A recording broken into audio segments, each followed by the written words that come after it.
এখন আর মর্নিং নেই, 12টা বেজে গেছে। ওই দেখো মানে 12টা বেজে গেছে। তো যাই হোক, আমরা একটু বেরোচ্ছি একটা জায়গায়। তো কোথায় যাচ্ছি সেটা তোমাদের সঙ্গে শেয়ার করব। কোথায় যাচ্ছি তাহলে চলো দেখাই কোথায় যাচ্ছি। ডেস্টিনেশনে পৌঁছে তোমাদেরকে সবটা দেখাবো। দেখো আমি রেডি হয়ে নিয়েছি।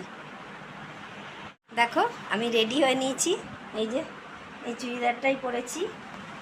তো এটা পরে খুব কমফোর্টেবল লাগে, যার জন্য এটা পরেছি। আর ব্যাগও গুছানো হয়ে গেছে, এবার জাস্ট বেরোবো। তার আগে তোমাদেরকে একটু যাই, আমার ব্যাগ রেডি, এই যে আমার বরের ব্যাগ রেডি। আমরা চলে এসেছি চিত্তরঞ্জন স্টেশনে। আমরা দুপুরবেলায় পূর্বা ট্রেনটা ধরবো, সেই কারণেই চলে এসেছি স্টেশনে, এসে বসে আছি। তো তোমরা দেখতেই পাচ্ছ যে আমি ব্যাগপত্র নিয়ে রেডি হয়ে স্টেশনে বসে আছি, আমি আর আমার হাজব্যান্ড। এবারে আমার ছেলে যেতে পারছে না, তার কারণ ওর পরীক্ষা পড়ে গেছে। দেখো আমার হাজব্যান্ড ফোনটা বার করেছে ছেলেকে একটু ফোন করবে বলে, যে আমরা বেরিয়েছি সেটা জানানোর জন্য। তো যাই হোক, দেখি এবার আমরা ঠিকঠাকভাবে ডেস্টিনেশনে পৌঁছাতে পারি কি না। তো ট্রেনে চেপে গেছি, ট্রেনে যাচ্ছি আমরা। যখন প্রায় বর্ধমান পেরিয়ে যাই, তারপরে দেখছি বেশ ভালোই বৃষ্টি পড়ছে।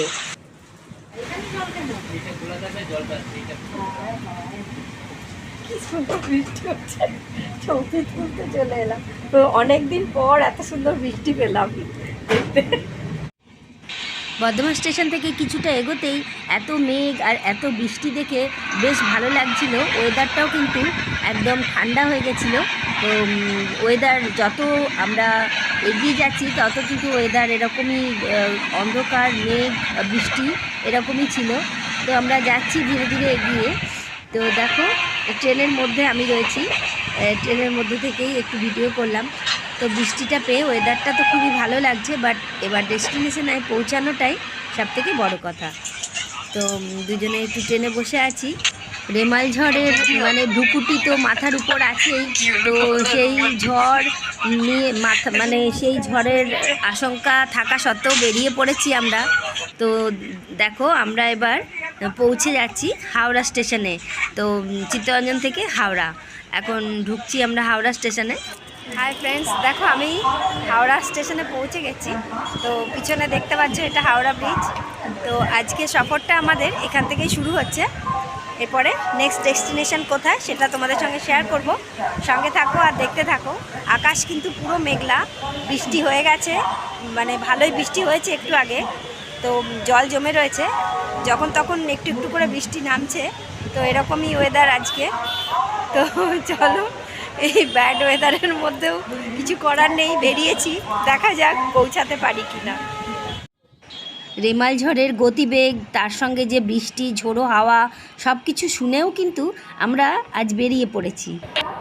গঙ্গায় জলটা ভালোই বেড়েছে, ভালোই গঙ্গায় জল রয়েছে, তোমরা দেখতে পাচ্ছ। আর ভালোই হাওয়াও চলছে, মেঘ উড়েই যাচ্ছে। তবে প্রচণ্ড গরমের দাবদাহটা অনেকটাই রিলিফ হয়েছে, প্রচুর মানুষের শান্তি হয়েছে, এটাই সব থেকে বড়। হাওড়া স্টেশনে পৌঁছে যাওয়ার পর, যেহেতু আমাদের রাত্রিবেলায় অনেকটা রাত্রিরে ট্রেন, মানে 10টা 40-এ ট্রেন ছিল, সেই কারণেই তো সন্ধ্যে থেকে টাইম পাস করবার জন্য একটু বসে বসে চিপস খেলাম। তারপরে রাতের কলকাতা নগরী, কলকাতার সৌন্দর্য রূপ তোমাদেরকে একটু দেখিয়ে দিই। দেখো কত সুন্দর লাগছে রাত্রিরের কলকাতার হাওড়া ব্রিজটা, মানে অপূর্ব যে নগরী, সত্যি সুন্দর লাগছে। আমার তো খুব ভালো লাগছে। তোমাদের ভিডিওটা কেমন লাগছে অবশ্যই জানিও। আর নেক্সট ভিডিওতে তোমরা আরও অনেক কিছু দেখতে পাবে, যেখানে বেড়াতে যাচ্ছি তার সব কিছুই আমি তোমাদেরকে দেখাবো, কোথায় থাকলাম কি না সব কিছু দেখাবো। তো সঙ্গে থাকো আর পুরো ভিডিওটা একটু দেখতে থাকো, খুব ছোট ভিডিও। দেখো অবশেষে আমরা পৌঁছে গেলাম, রেমাল ঝড়কে উপেক্ষা করে পৌঁছে গেছি পুরী। পুরীতে পৌঁছে গেছি, এই নামলাম জাস্ট ট্রেন থেকে, এই ট্রেনটা থেকে নামলাম। আর এবার এখানে একটু মুখ টুক ধুয়ে নিয়ে তারপরে যাব। চলো বাকি সবটাই তোমাদের সঙ্গে শেয়ার করব, কী কী করছি, কী কী দেখছি।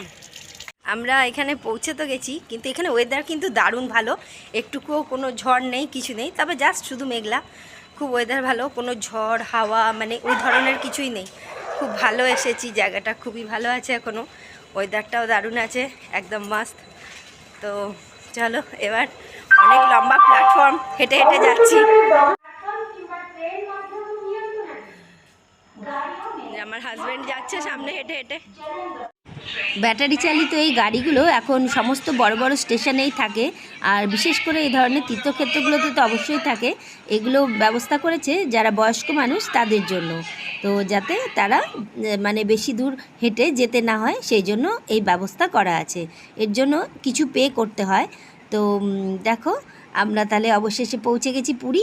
এবার পুরীতে যে কদিন থাকবো সব কিছু তোমাদের সঙ্গে শেয়ার করব, আর শুধু সঙ্গে থাকো আর প্রত্যেকটা ভিডিও কিন্তু আমার দেখতে থাকো। তার জন্য আমার চ্যানেলটাকে সাবস্ক্রাইব করে তার পাশের বেল আইকনটা কিন্তু অবশ্যই প্রেস করে দিও, তাহলে সব কিছু তোমাদের দেখাতে পারবো।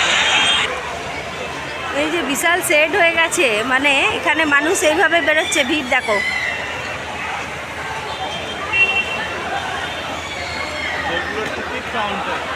হ্যাঁ, ওটা টিকিট কাউন্টার।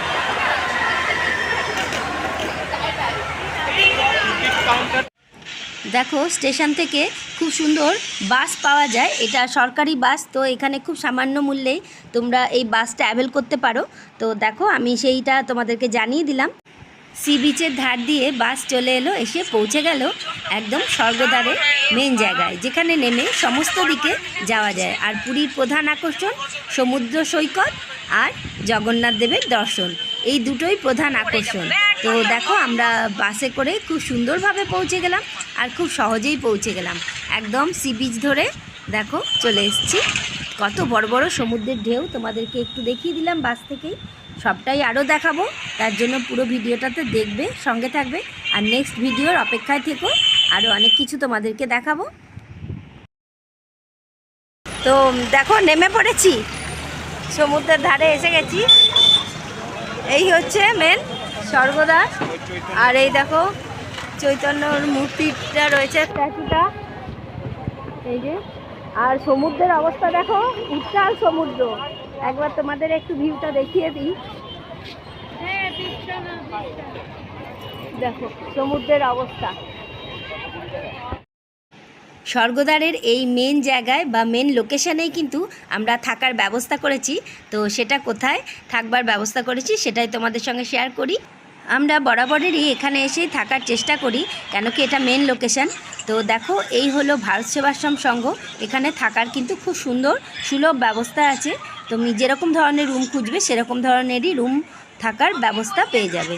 আজ তবে ভিডিওটা এই পর্যন্তই, নেক্সট ভিডিওতে আরও অনেক কিছু দেখাবো। ততক্ষণের জন্য টাটা, বাই বাই।